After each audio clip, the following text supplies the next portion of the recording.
Vivir de la palabra. No sólo de pan vivirá el hombre, mas de todo lo que sale de la boca de Jehová vivirá el hombre.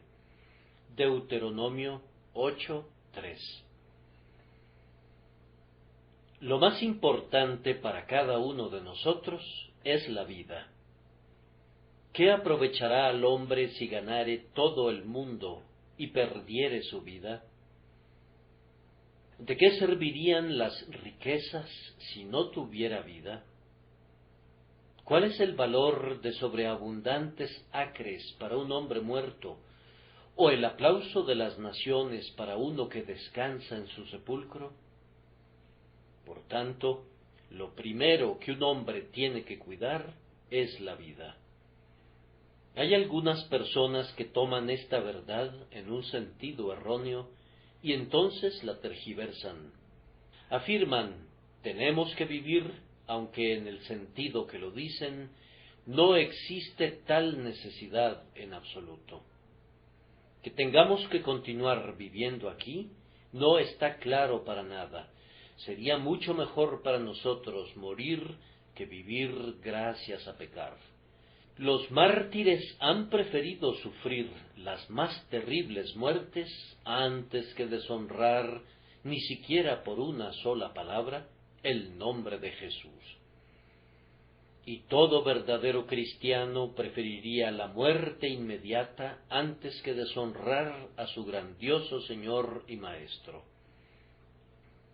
Ahora, hermanos, según nuestra idea común, si hemos de vivir, tenemos que comer.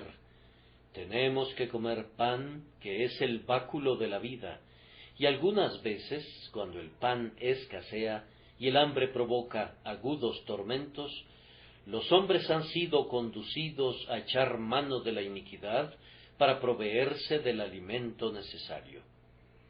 Ustedes recuerdan cómo actuó nuestro divino Señor, quien es nuestro perfecto modelo en todas las cosas, cuando se encontró en ese caso. Después de haber ayunado en el desierto 40 días y 40 noches, tuvo hambre, y entonces vino a él el diablo y le dijo, si eres hijo de Dios, di que estas piedras se conviertan en pan. Esto equivalía, en efecto, a decirle, renuncia a confiar en tu Padre Celestial. Evidentemente te ha abandonado, te ha dejado en el desierto en medio de las fieras, y aunque a ellas sí las alimenta, a ti no te ha alimentado. Está permitiendo que te mueras de hambre. Por tanto, ayúdate a ti mismo, emplea tu propio poder. Aunque lo has puesto bajo la custodia de Dios, y estando aquí en la tierra te has convertido en siervo de tu Padre, róbale un poco de tu servicio a tu Padre y úsalo para tu propio beneficio. Toma algo de ese poder que has dedicado a su grandiosa obra y empléalo para tu propio bienestar. Renuncia a confiar en tu Padre. Manda que estas piedras se conviertan en pan. De inmediato destelló este texto cuando el maestro lo sacó como a espada de su vaina.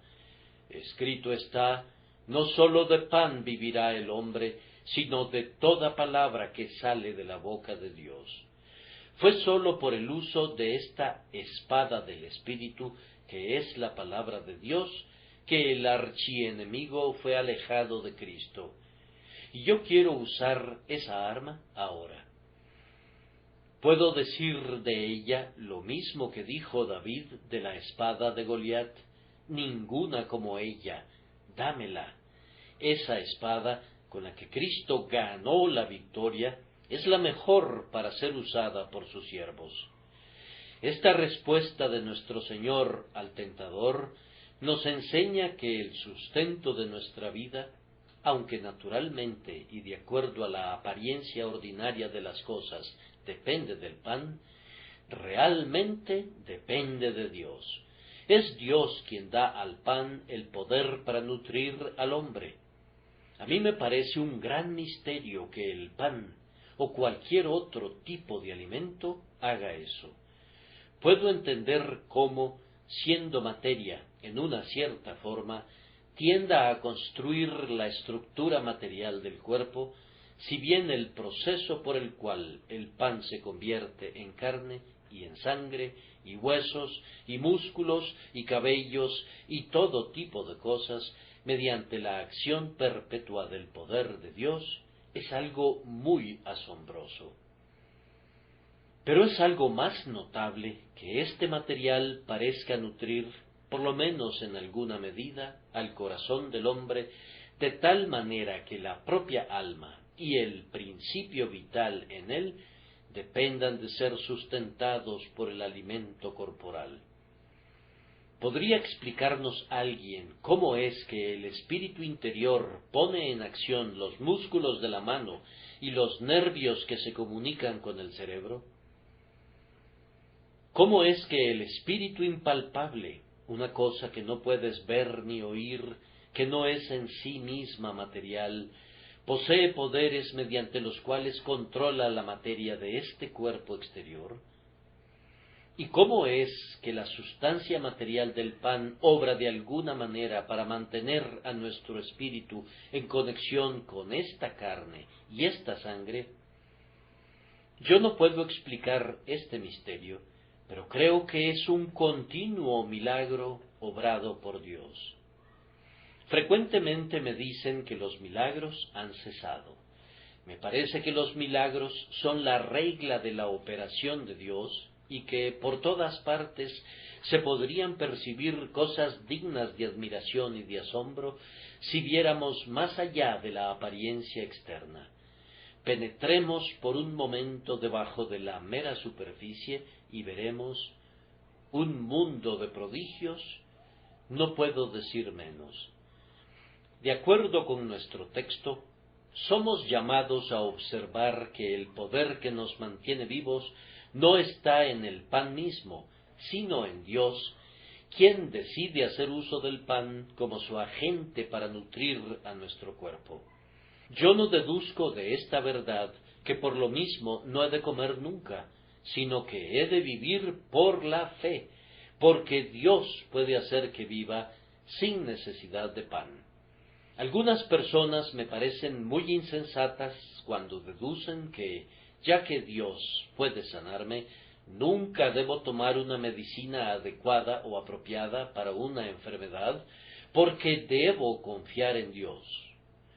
Yo en verdad confío en Dios, pero confío en Dios según la propia manera de obrar de Dios, y su forma de proceder es esta: si deseo satisfacer el hambre, tengo que comer ordinariamente pan. Si deseo ser curado de alguna enfermedad, tengo que tomar el remedio provisto por él. Esa es su regla general de procedimiento, pero sería un error igualmente grave y mostraría otra forma de insensatez si dijéramos que el pan o la medicina realizan el trabajo.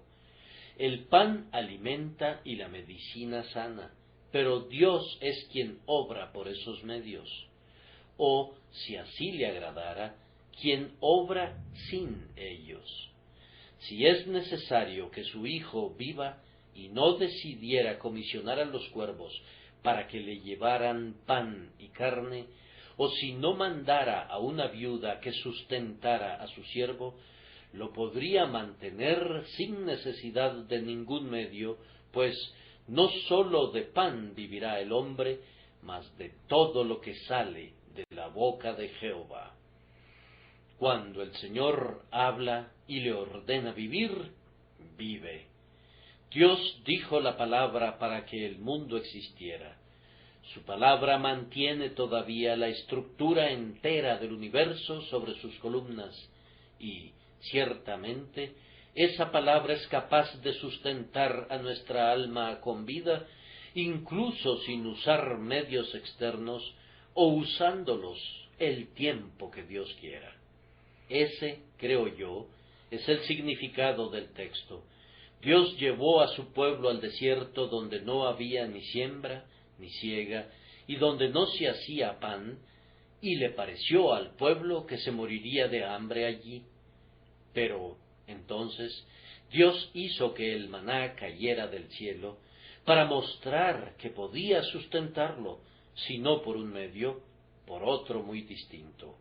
Él los llevó donde no había ondeantes riachuelos, ni susurrantes corrientes apacibles de agua, pero su siervo golpeó la roca de pedernal, y el agua brotó, para mostrar que Dios podía dar agua a los hombres, no solamente de las fuentes del abismo inferior, o de la lluvia de las nubes en lo alto, sino de las sólidas rocas, si así le agradaba.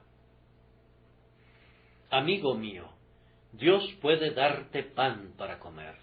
Si bien tal vez no lo haga de la manera que esperas, podría venir de una manera en la que ni siquiera has soñado jamás. He leído acerca de uno que fue condenado a morir de hambre, y cuando el juez pronunció la sentencia, le preguntó: ¿Y qué puede hacer por ti tu Dios ahora? El hombre replicó: Mi Dios puede hacer esto por mí. Si quisiera, puede alimentarme de tu mesa. Y así sucedió, aunque el juez no lo supo nunca, pues su propia esposa le enviaba alimentos a aquel pobre hombre y lo conservó con vida hasta que por fin recuperó su libertad. Dios tiene una forma de usar los instrumentos más inverosímiles para cumplir su propósito. Él puede, si quiere, hacer que las corrientes se junten como en un montón, hasta que la nación elegida haya pasado por en medio del mar. O Él puede permitir que el fuego arda en torno a su pueblo, pero puede guardarlo de ser quemado, así como Sadrach, Mesach y Abednego salieron ilesos del horno de fuego ardiendo, y ni siquiera olor de fuego tenían. Ahora llego al significado más espiritual del texto, y le pido a Dios que lo convierta en un rico alimento para sus almas. Les pido que noten, primero, la palabra, todo lo que sale de la boca de Jehová. En segundo lugar, consideren el uso que debemos dar a la palabra. Tenemos que vivir de ella. Y luego, en tercer lugar, noten la adaptación de esa palabra para nuestro uso, de cada una de sus palabras, pues, de acuerdo al texto, nosotros no vivimos de algunas palabras que salen de la boca de Dios, sino de todo lo que sale de la boca de Jehová, vivirá el hombre. Primero, entonces, reflexionemos un poco sobre la palabra del Señor. ¿Qué queremos decir con la expresión la palabra de Dios? Dios se digna usar figuras de lenguaje que podamos entender, pues somos como niñitos que tienen que aprender con ilustraciones. Ahora, con relación a un hombre, su palabra es a menudo la expresión de su deseo. Él desea que se haga tal y tal cosa, y le dice a su sirviente: haz esto, o le dice a otro: ven aquí, o ve allá. Su palabra es la expresión de su deseo. Ay, en cuanto a nosotros, nuestros deseos son a menudo fuertes, pero nuestras palabras son débiles. Ordenamos que se haga tal y tal cosa, pero no se hace. Tenemos, tal vez, 1000 deseos en nuestros corazones que, si fuéramos a expresarlos, sería para hacernos ver ridículos. Podemos desear hacer esto y aquello, pero si dijéramos que se hagan estas cosas, no serían hechas a pesar de todo lo que dijéramos, pues, con frecuencia, donde está involucrada la palabra de un hombre, hay debilidad. Sólo donde está la palabra de Dios hay poder. Hablando a la manera de los hombres, cuando Dios quiere algo, dice sea, y es inmediatamente. El poder de Dios acompaña a su voluntad. Él dijo: sea la luz, y fue la luz. Dios dijo: júntense las aguas que están debajo de los cielos en un lugar, y descúbrase lo seco, Y fue así. Dios dijo: haya lumbreras en la expansión de los cielos para separar el día de la noche, y sirvan de señales para las estaciones, para días y años, y sean por lumbreras en la expansión de los cielos, para alumbrar sobre la tierra. Y fue así. Basta que Él quiera algo, y sucede. Su palabra es su voluntad en movimiento, su poder puesto en acción. Ese es el sentido común y enfático del término. La palabra de Dios es también la expresión de su verdad. Alguien nos dice: te prometo tal y tal cosa, y nosotros le decimos: confiamos en tu palabra. El honor de un hombre está involucrado en su palabra. Aquel que no guarda su palabra no es un hombre de honor y pronto cae en desgracia para con sus semejantes, natural y debidamente. ¡Ay! Las palabras de los hombres no sólo son débiles, sino son volubles y falsas a menudo. Pero la palabra de Dios es la promesa de alguien que sabe lo que está diciendo, que es capaz de hacer lo que promete y que no cambiará nunca ni nunca será falso. De tal manera que, si vemos su palabra como la expresión de su verdad, vemos su fidelidad. Y sobre estas dos cosas, el poder que guarda la promesa y la voluntad que es fiel para guardarla, podemos descansar con gozo y confianza. Además, si un hombre es un hombre auténtico, su palabra es una revelación de sí mismo. Uno de los antiguos le dijo a un muchacho muy hermoso y joven cuando le hubo mirado: habla, muchacho, pues entonces puedo verte.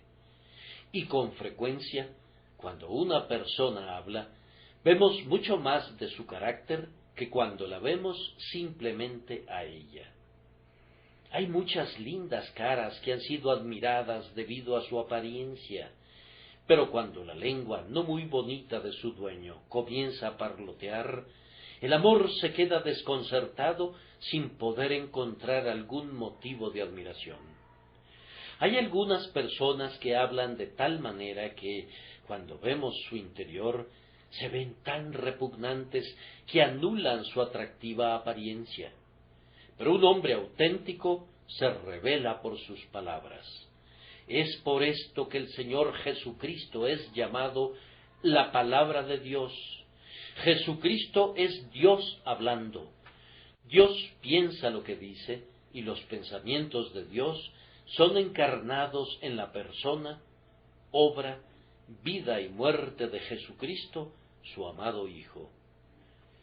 Con toda reverencia decimos que Dios nunca habría podido revelarse más plenamente de cualquier otra manera que dando a su Hijo unigénito, para que todo aquel que en Él cree no se pierda, mas tenga vida eterna. Bien hizo en cantar el Dr. Watts: la naturaleza permanece como un volumen abierto para esparcir por doquier la alabanza de su Hacedor, y cada labor de sus manos muestra algo digno de Dios. Pero en la gracia que rescató al hombre, fulgura su más brillante forma de gloria. Aquí en la cruz está más bellamente delineada en sangre preciosa y líneas de carmín.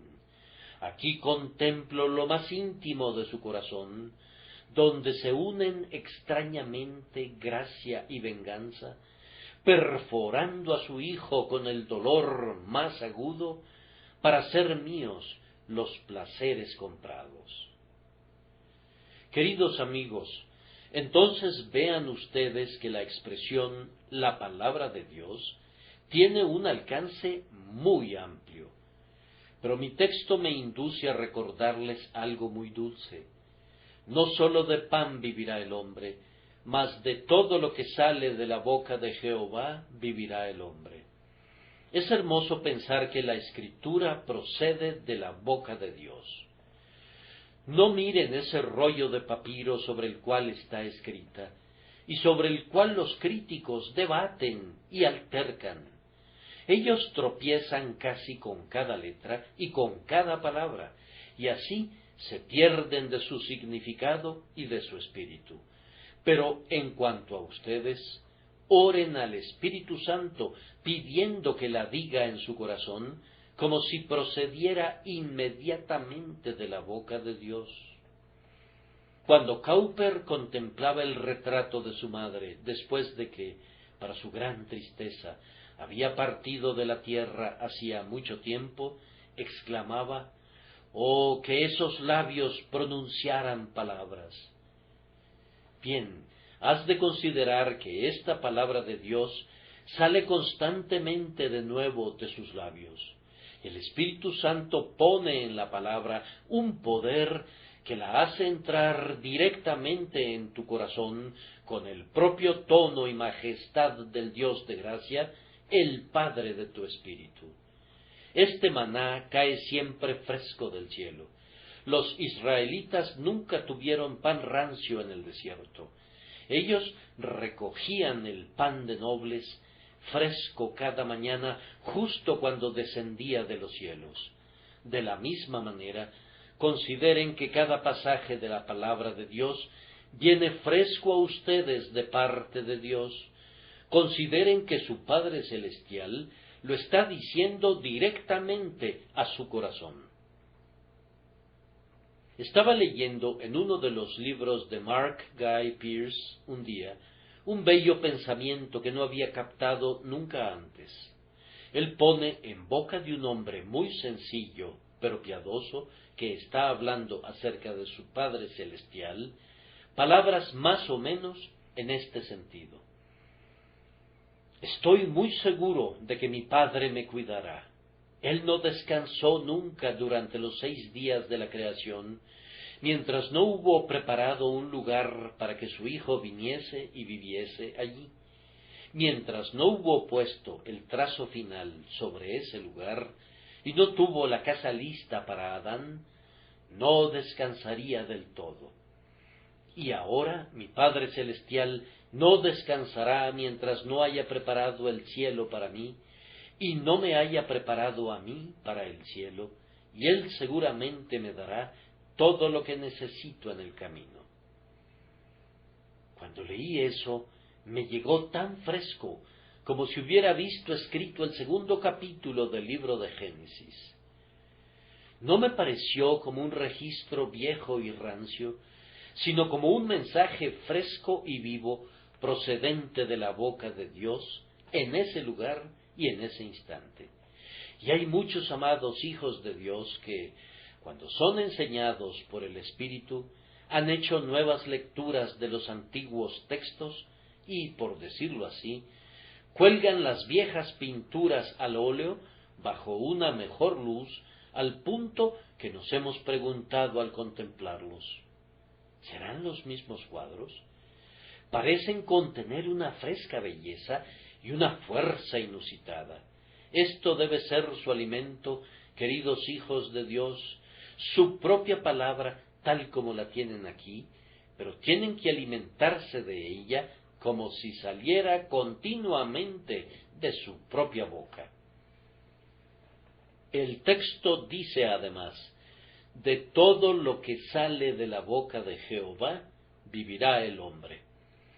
Queridos amigos, en lo concerniente a la doctrina de la inspiración, no estén turbados en absoluto preguntándose cómo fue inspirada la Biblia, si fue por este proceso o por aquel. A mí no me preocupa mucho cómo fue. Yo sé que es inspirada y eso me basta, y creo que es inspirada verbalmente. Encuentro que el apóstol Pablo esgrime un argumento de peso sobre el uso de un singular o de un plural, allí donde dice: «No dice y a las simientes como si hablase de muchos, sino como de uno, y a tu simiente, la cual es Cristo». Encuentro que el apóstol Pedro reflexiona sobre una palabra dicha por una mujer y hace que nos enseñe una importante lección. como Sara obedecía a Abraham, llamándole Señor, y así sucesivamente. Y ustedes recordarán que no hace mucho analizamos el texto: en aquel tiempo, dice Jehová, me llamarás Ishi, y nunca más me llamarás Baali, porque quitaré de su boca los nombres de los Baales, y nunca más se mencionarán sus nombres, en el que estaba implicada una gran verdad en el uso de dos palabras que eran en cierta forma similares en significado. Yo no estoy diciendo que nuestras versiones en inglés sean inspiradas, pues hay errores en la traducción. Pero si pudiéramos llegar al texto original, tal como fue escrito al principio, no tengo miedo de decir que cada J o tilde, cada tilde de una T y cada punto de una I, fueron inspiradas infaliblemente por Dios el Espíritu Santo. Yo creo en la infalibilidad y en la infinitud de la Santa Escritura. Dios inspiró el registro entero desde Génesis hasta Apocalipsis y todo lo que está en medio. Y Él desea que creamos en una parte de la palabra tanto como en otra. Si ustedes no creen en eso, no servirá de alimento para ustedes. Estoy seguro de que no lo hará. Solo hará las veces de vomitivo para ustedes, mas no será un alimento. No podría alimentar su alma en tanto que estén disputando acerca de ella. Si no es la palabra de Dios, entonces es la palabra del hombre o la palabra del diablo. Y si a ustedes les interesa vivir de la palabra del diablo o de la palabra del hombre, a mí no me interesa.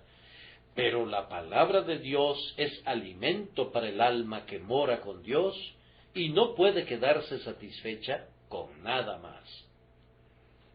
Ahora prosigamos a nuestro segundo punto, que es el uso que debemos dar a la palabra de Dios. Hemos de vivir de ella. Un día me senté bajo una haya en la Nueva Foresta.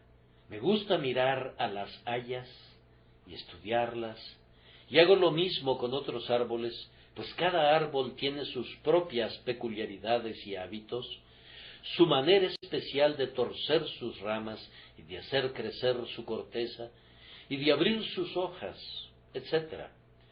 Cuando alcé mi mirada hacia esa haya y admiraba la sabiduría de Dios al crearla, vi a una ardilla que corría dando vueltas y vueltas alrededor del tronco y subiendo a las ramas, y me dije: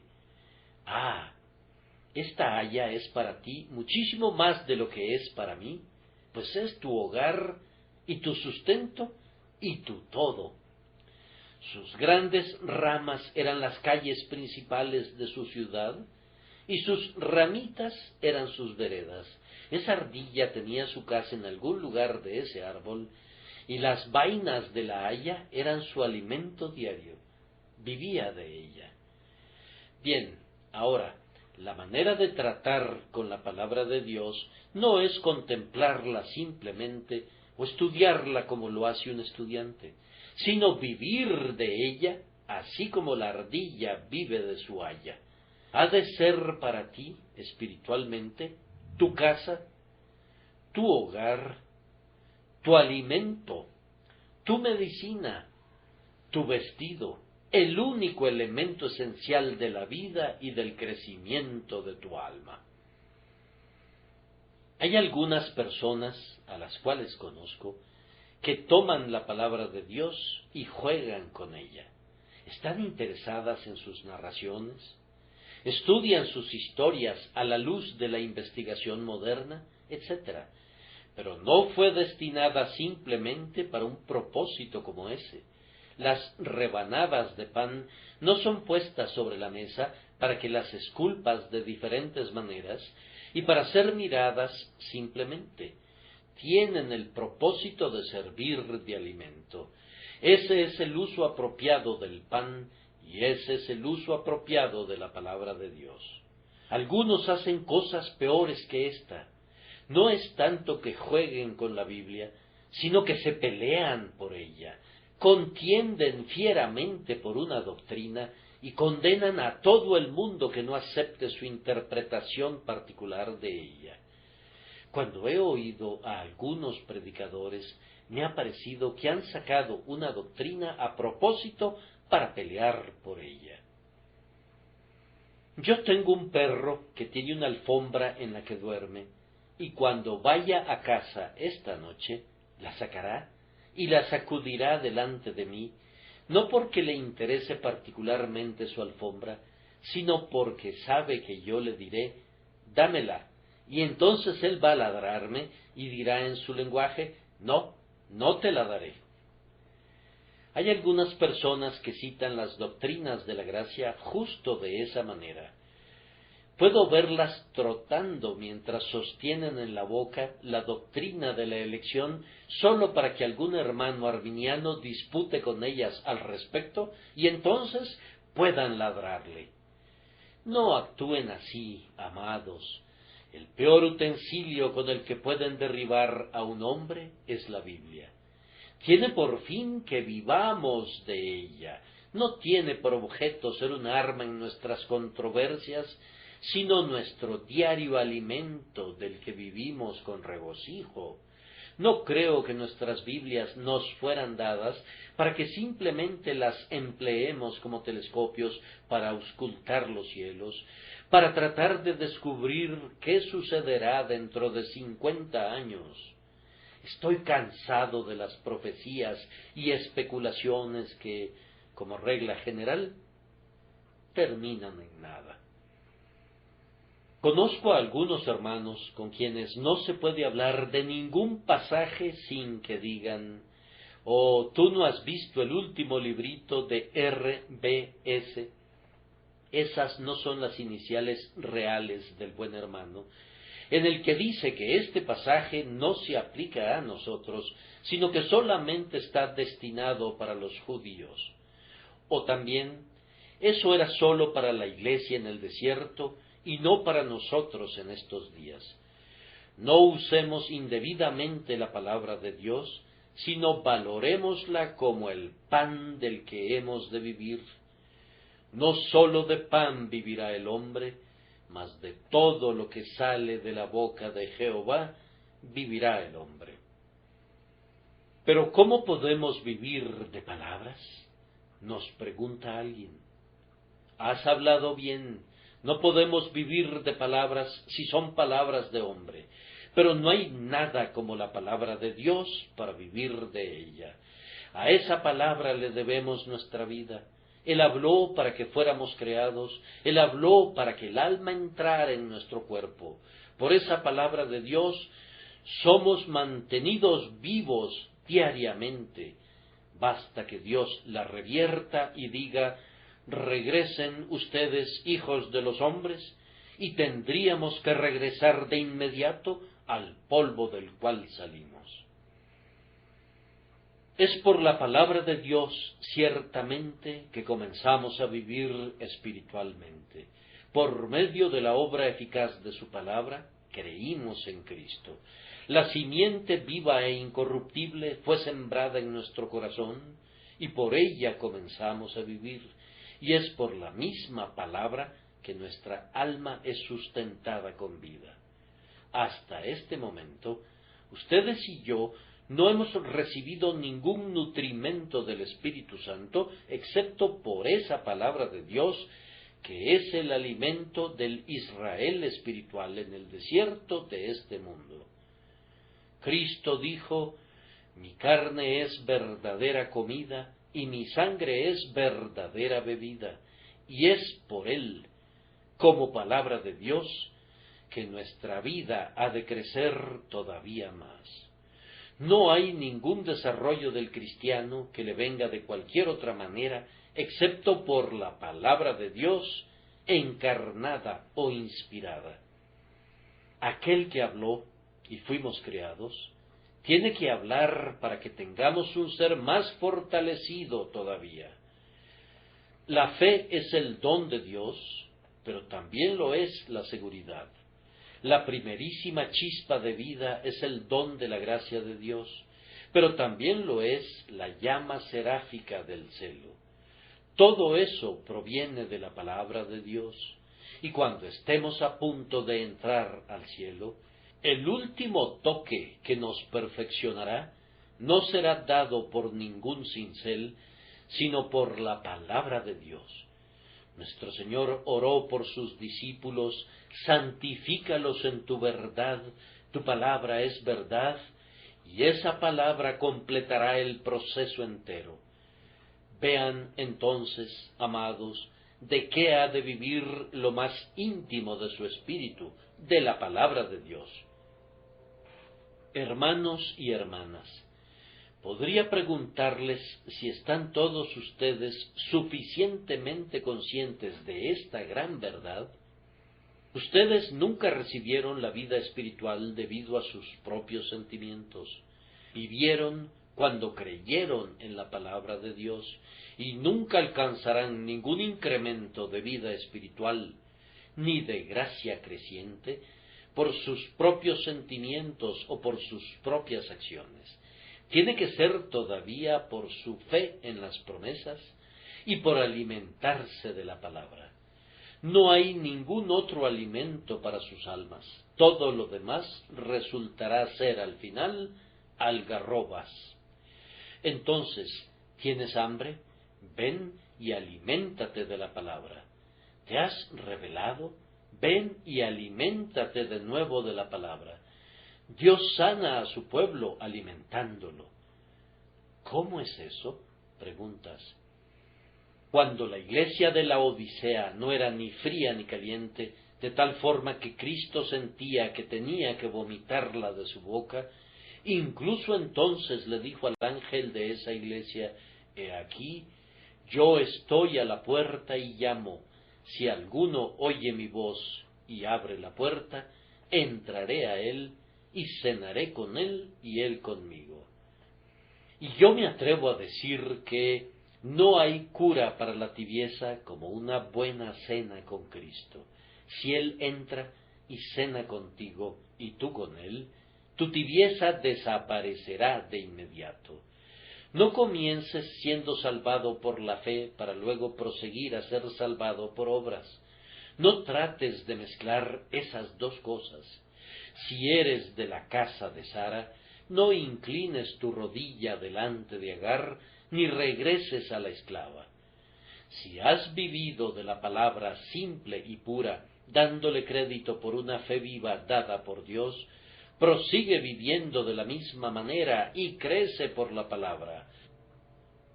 Aliméntate de ella continuamente, siguiendo la indicación: fortaleceos en el Señor y el poder de su fuerza.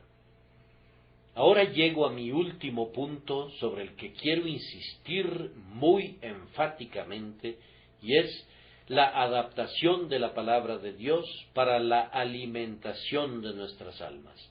De todo lo que sale de la boca de Jehová vivirá el hombre.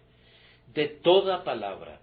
Si se restringen en su alimentación a 1 o 2 artículos, cualquier médico les dirá que hay un peligro que su cuerpo no sea suplido con toda forma del nutrimento requerido. Un adecuado y amplio rango de dieta es recomendable para quienes quieren gozar de una vigorosa salud. Y en las cosas espirituales, si guardan una parte de la palabra de Dios, podrían vivir de ella, pero la tendencia sería a no alcanzar la plena salud espiritual debido a la falta de algún nutrimento que la palabra les habría suplido si la hubieran usado. Cuando el hombre se alimenta de toda palabra de Dios, vive en el estado más elevado y saludable. Miren, por ejemplo, a la doctrina en la palabra de Dios. A mí no me gusta la doctrina, dice alguien. ¿Sabes lo que estás diciendo? Tú eres un discípulo, pero no te gusta la enseñanza, pues doctrina quiere decir enseñanza. Que un discípulo diga que no le gusta ser enseñado, equivale a que dijera que no le gusta ser un discípulo, y de hecho, no es un discípulo en el verdadero sentido de ese término. Es importante que conozcamos cualquier verdad proclamada en la palabra de Dios. Oh, dice alguien, pero hay algunas verdades que no son importantes. Yo no conozco ninguna. En los lugares donde cortan diamantes, recogen el polvo porque el propio polvo de los diamantes es valioso. Y en la palabra de Dios, toda la verdad es tan preciosa que aun la verdad más ínfima, si existiera tal cosa, es todavía polvo de diamante y es indeciblemente preciosa. Pero, objetas tú, yo no veo que una tal verdad sea de algún uso práctico. Pudieras no verlo, amigo, pero es así. Si yo escribiera mi experiencia como pastor de esta iglesia, podría mostrarles que ha habido personas convertidas a Dios por medio de doctrinas que algunos habrían considerado como improbables para que produjeran ese resultado.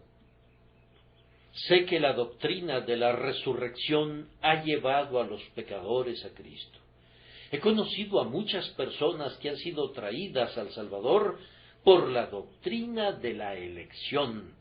Precisamente se trataba del tipo de personas que, hasta donde puedo ver, no habrían venido si esa verdad no fuera una doctrina angular que golpeó su corazón en el lugar preciso y que se introdujo en las grietas de su naturaleza.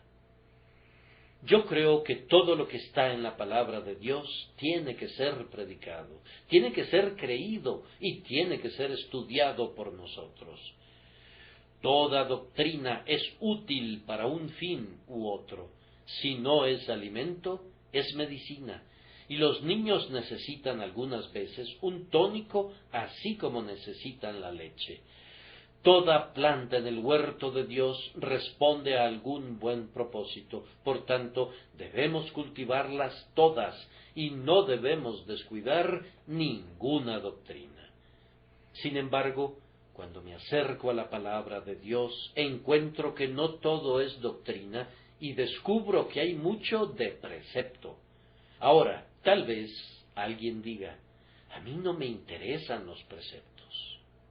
Solíamos tener un conjunto de personas llamadas cristianas, quienes, si predicabas acerca de algún deber del creyente, decían de inmediato, no podemos soportar la palabra deber, contiene una resonancia legal.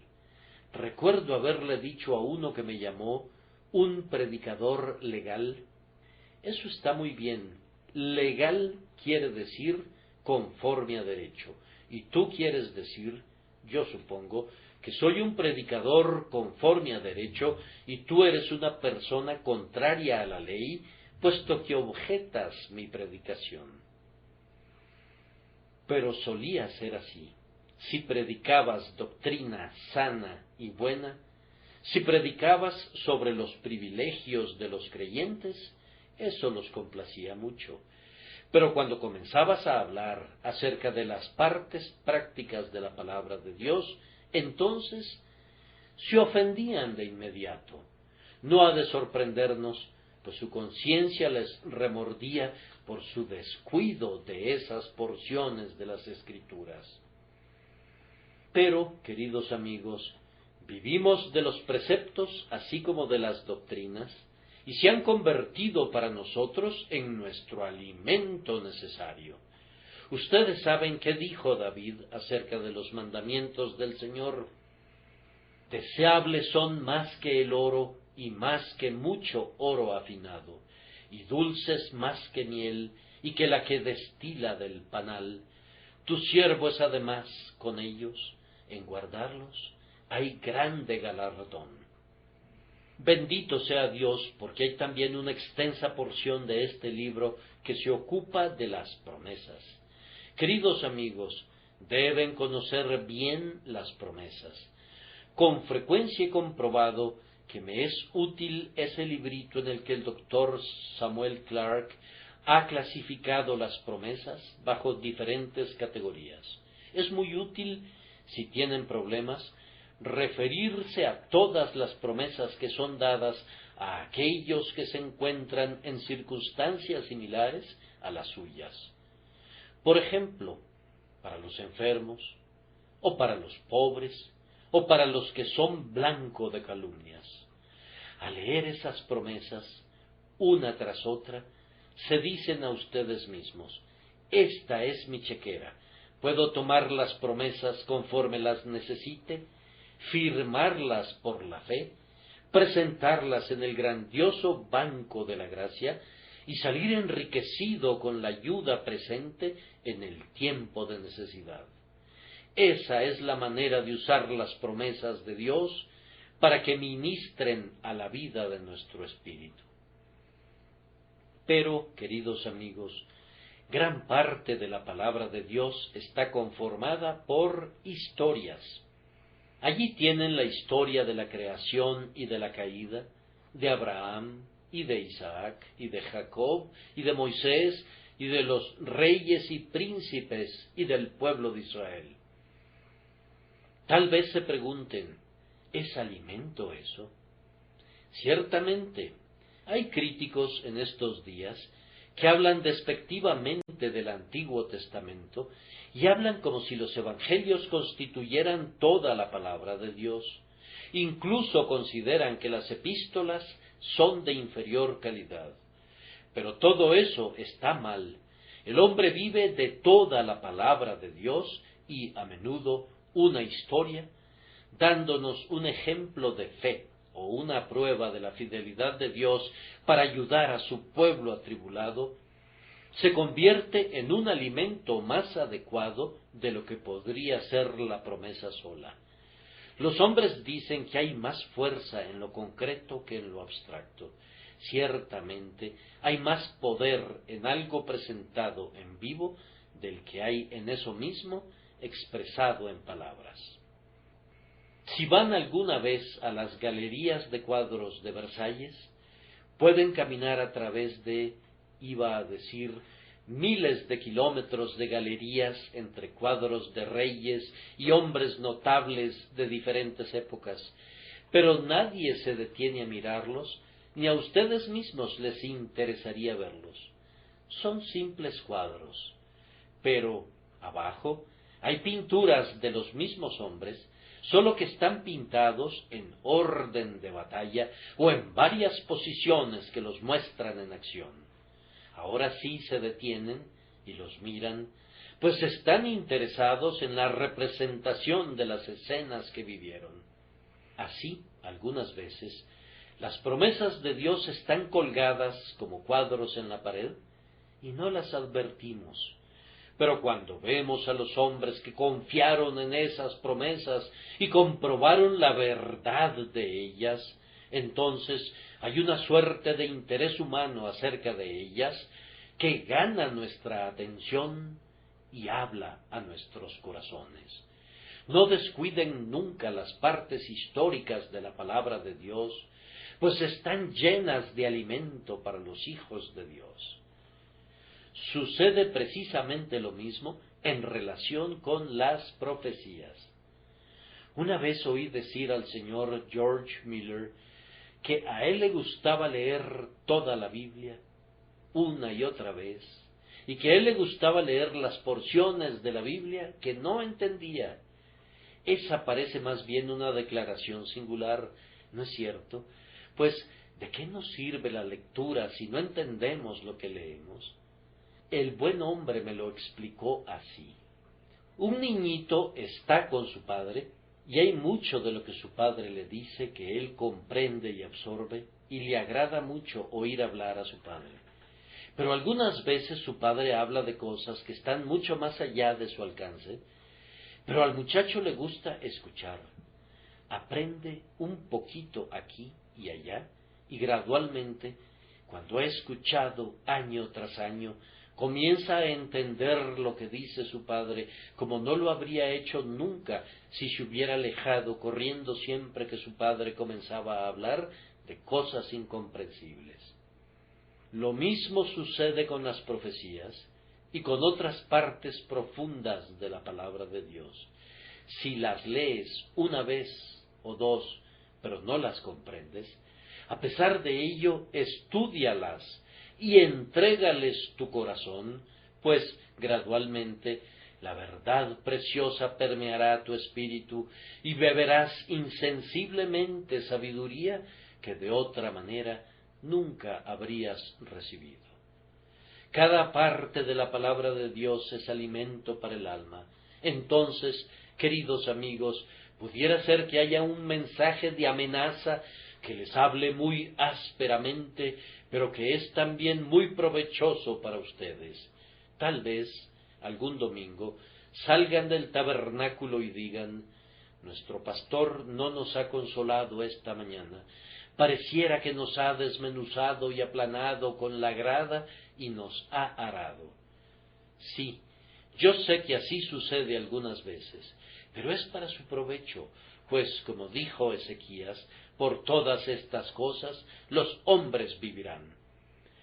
Sucede frecuentemente que necesitamos ser humillados y probados y acrisolados y abatidos, y todo hijo de Dios con una mente recta dirá: mi entrenamiento no debe ser de acuerdo a mi mente, sino que debe ser conforme a la mente de Dios. El sermón que más nos agrada pudiera no aprovecharnos de nada, mientras que el sermón que nos aflige y nos veja pudiera, tal vez, hacernos un servicio sumamente esencial. Cuando la palabra de Dios te escudriña al revés y al derecho, ábrele tu corazón, deja que el viento sople a lo largo de todo tu ser, para que se lleve todo harapo y reliquia que deban ser erradicadas de ti. Hay algunas palabras de Dios que son muy breves, pero contienen un abundante alimento para el alma. Algunas veces me he quedado muy quieto al estar mirando algún texto y me he sentido como Jonatán cuando encontró la miel. No podía comer del todo, solo podía hundir mi vara en ella y probarla. Y yo quería convocarlos a todos ustedes para ver si pudieran limpiar este bosque tan cargado de dulzura. En otros momentos, de camino a casa, cuando yo mismo no he obtenido mucho durante el sermón, el maestro me ha dado un festín en el camino y me he reído una y otra vez del puro gozo del corazón sobre algún precioso pasaje del que una luz fresca ha brotado para animar mi espíritu y alegrarme en el Señor. Oh, guarden la palabra, hermanos míos, guárdenla como palabra de Dios y como salida de su boca, chúpenla e introdúzcanla en su alma. No pueden comer demasiado de ella, aliméntense de ella de día y de noche, pues así Dios hará que vivan la vida que es verdadera vida. Si hay alguna pobre alma aquí que quiere encontrar la vida eterna, querido amigo mío, te pido que la busques en la palabra de Dios y sólo allí. Pensé en ir a casa y orar, dice alguien. Hazlo, pero al mismo tiempo recuerda que tus oraciones son de poco valor sin la palabra de Dios. Oye primero la palabra de Dios y luego ve y dile a Dios tu propia palabra, pues es en su palabra, más que en tu palabra, que la salvación ha de ser encontrada.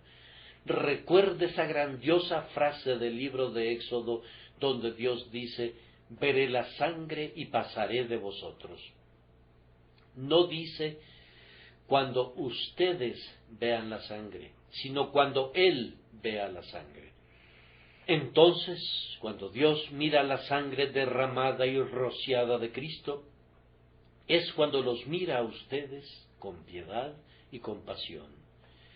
Mira donde Dios mira, y entonces tus ojos se encontrarán con los suyos. Si miras a Cristo y Dios mira a Cristo, entonces se encontrarán las miradas de ambos y encontrarás gozo y paz en la fe. Dios el Padre admira a Cristo. Pobre alma, tú también admírale. Entonces habrá un punto en el que ambos estarán de acuerdo. Dios el Padre confía su honra y gloria a Cristo. Confía tú tu alma a Cristo, pues así estarán de acuerdo. Que Dios te conceda que puedas hacer eso en este instante. Recuerda solo este texto cuando prosigas tu camino. El que cree en el Hijo tiene vida eterna.